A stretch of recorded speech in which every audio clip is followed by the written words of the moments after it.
Hello VeloTour fans and players, welcome to the first of 3 mid-season updates. We've concluded the first 4 races, that's 3 of the one-day classics, and the first stage race, Paris-Nice.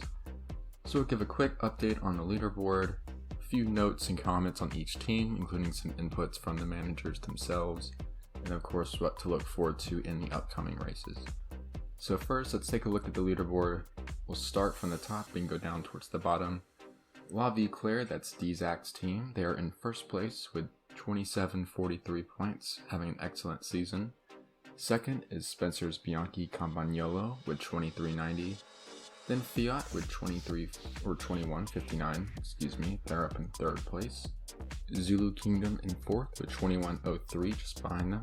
Then fifth, Blackberry, having an excellent season so far with 2085 points. Then Kelme in 6th with 1695, Evian 2nd with 1568, Ceramicas 8th with 1502, and Adidas lagging behind with 796. The leftovers, that is the AI controlled team of the undrafted riders. Of course, they are in last with 350 because they are a bit lacking in talent. So let's go team by team, just quick comments and observations so far. We'll start with Adidas in last place. Their best result this season is Jan Kursipu's 3rd place in the Omlopet Nieuwsblad, taking that in the bunch sprint for 2nd and 3rd place.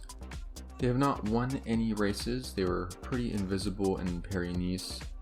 Their manager Drew commented saying Adidas is actually an acronym for actually did not imagine this awful showing, which is pretty representative of their season so far. Moving forward, they need Falsi's Pelissier to score in the Cobble Classics. He won't be a huge favorite in those races, but he should be able to be up amongst it. And they need their leaders in Tirreno-Adriatico, Marco Pantani, the climber, and Philippe Gilbert to perhaps get some stage wins and maybe be up there on GC as well. Gilbert, a bit disappointing so far this season. I think we expected a bit more in Paris-Nice and perhaps getting more results than he has in the Classic so far. So Adidas, I don't foresee them leaving the cellar this season, but they could turn it around, maybe get some wins with their 2 strongest riders. Next is Charlie's Ceramicas team in 8th place. They have 2 victories this season. Mario Cipollini has both. He won Milano San Remo. He also won Stage 2 of Paris-Nice and wore the yellow jersey for one day. Pedro Delgado was their big hope to win Paris-Nice or at worst finish on the podium. Didn't quite end up that way, he finished 4th overall. He was a little bit lacking on the mountaintop finish.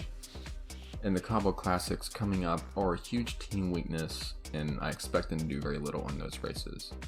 So we'll see a rough patch upcoming for Ceramicas. They could even slip into last place if Adidas turn things around.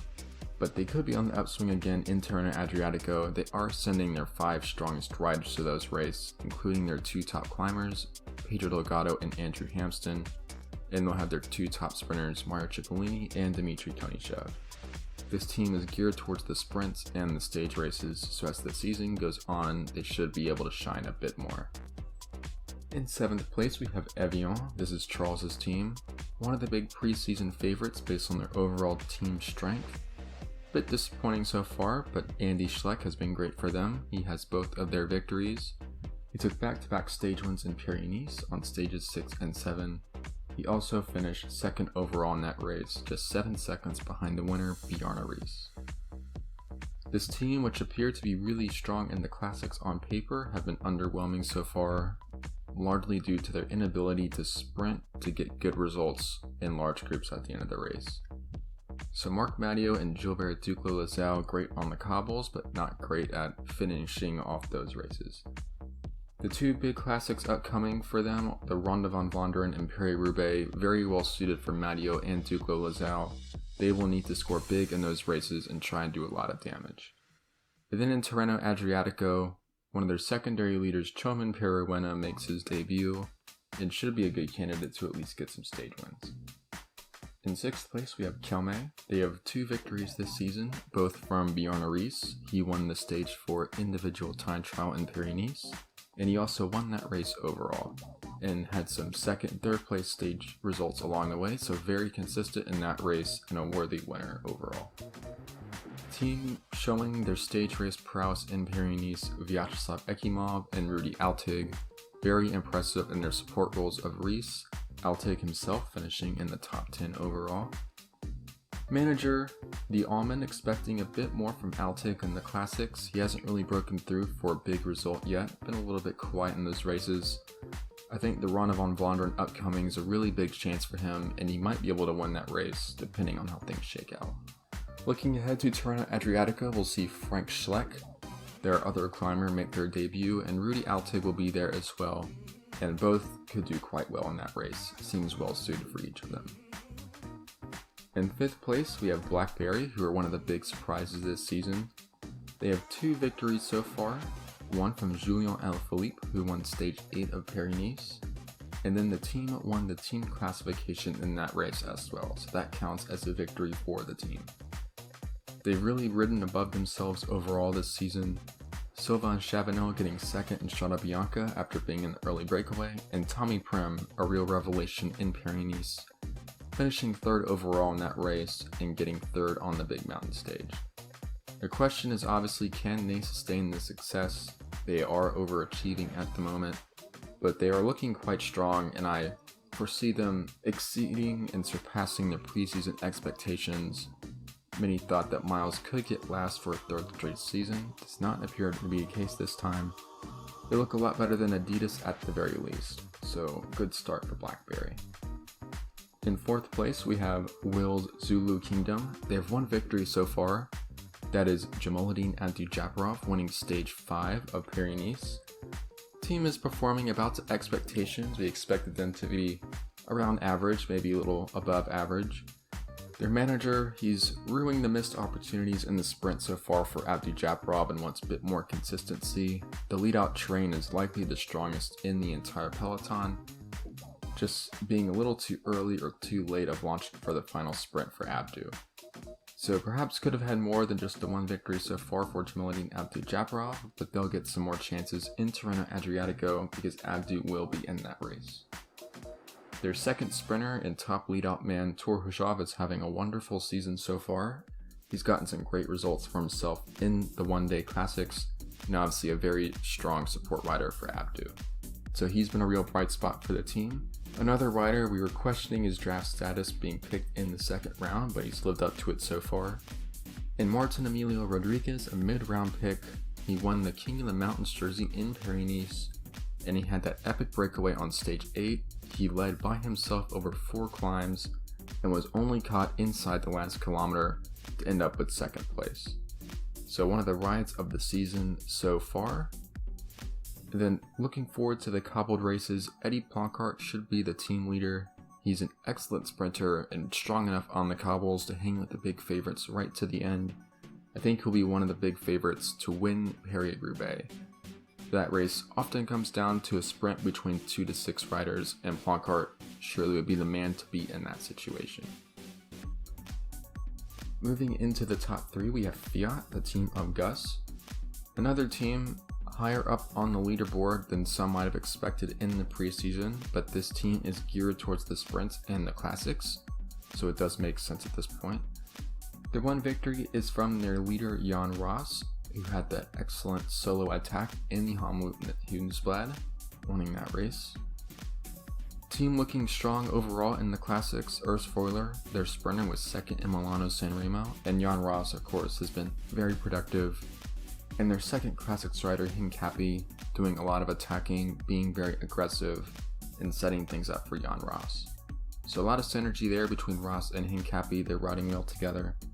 One of the big storylines for Fiat is perhaps the missed opportunities in Paris-Nice. Very questionable tactics as Urs Feuler, who's likely the 4th strongest sprinter in this entire peloton, completely invisible for all 8 stages, did not contest a single sprint, and that is a big surprise. Despite getting almost nothing out of Paris-Nice, Fiat is still in 3rd place overall in the team standings. The next 3 cobble classics are a huge opportunity to Fiat to perhaps even move up into 1st place. this is their wheelhouse. They'll have Urs Foiler and Jan Ross for Gent-Wevelgem, and then Ross and Hincapie for the Ronde van Vlaanderen and Paris-Roubaix. So it could score an awful lot of points in just those 3 races. In Tirreno-Adriatico, the next stage race, they'll have Adriano Baffi leading the sprints instead of Foiler, and Jan Ross will be there as well. Could get some results on the hillier stages. Moving on to Bianchi Campagnolo.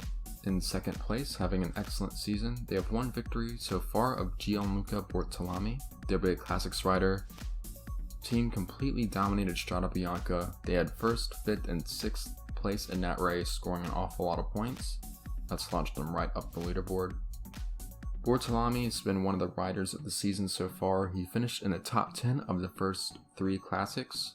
I believe he was 6th in the Omloop, he won Strada Bianca, and he was 9th in Milano-San Remo. So great results for him, one of the top scorers so far.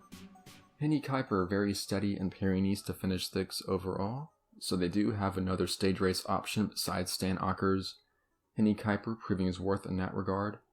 Bortolami and Kuiper should form a good team in the cobbled classics, especially in the Tour of Flanders with its cobbled climbs, well suited to both riders, so I'd expect both of them to be very active in that race. Stan Åkers a little bit quiet so far, but we're entering his favored terrain of the hilly races in Tirreno-Adriatico. He will be the undisputed leader in that race and one of the big favorites to win. So in first place we have La Vie Claire. They have 2 victories this season, both by Andre Dargad. He won stages 1 and 3 of Paris-Nice. He also won the points classification in that race, and his results in the classics very encouraging as well. He finished 7th in Strada Bianca after being in the early breakaway, so getting up there, being a real fighter for his team and scoring points. In general, the team is getting excellent production in the classics from Dargad, Cyril Guimard, and Fons de Wolf. They all have top 4 finishes in the one-day races. They had a dream start to Paris-Nice. They had 2 stage wins. They were 2nd and 3rd in the time trial. They had the race leader, Felicien Vervaeke, after stage 5. But on stage 6, things fell apart a little bit. Goes Peterson, their big favorite to win the race overall, decides to wait for the yellow jersey Vervaeke after Vervaeke is dropped. They both lost close to 2 minutes, and that was the difference between Peterson finishing 5th overall as he did, and perhaps finishing in the top 3. So the manager was very disappointed with that, believes that Peterson really should have ridden for himself in that situation. Still, they had 2 riders in the overall top 10 of that race despite the mistakes. They'll be relying on their classic leader Fons de Wolf in the major cobbled races. Tour of Flanders better suited for de Wolf than Paris-Roubaix, but should be up there in both races. And then they'll be sending Cyril Guimard and Andre Dargad to Tirreno-Adriatico, and I think those 2 could do an awful lot of damage in that race. Guimard especially is a potential winner thanks to his explosive sprinting ability, and the bonus seconds really could come into play in the fight for the win. So that is the team by team update. So most teams have won at least 1 race, a few haven't, so we'll see if that changes over the next few races. Here are the next 4 races. We have Gent-Wevelgem, a mostly flat classic with a few cobblestones, should be in the favorite terrain of the sprinters. Then the 2 major cobbled races, the Ronde van Vlaanderen, which is the Tour of Flanders, has cobblestones and cobbled hills. The Paris-Roubaix, a totally flat race with seemingly endless kilometers of cobblestones, one of the hardest and most demanding races in the sport. And then the second stage race, Tirreno-Adriatico, a race without a time trial, but very hilly, no big mountains, so for the punchers and the sprinters, and perhaps even the climbers, a really big opportunity to get some big results. So that is the first update of the season. Thanks for following with us so far, and we'll have plenty more racing to come.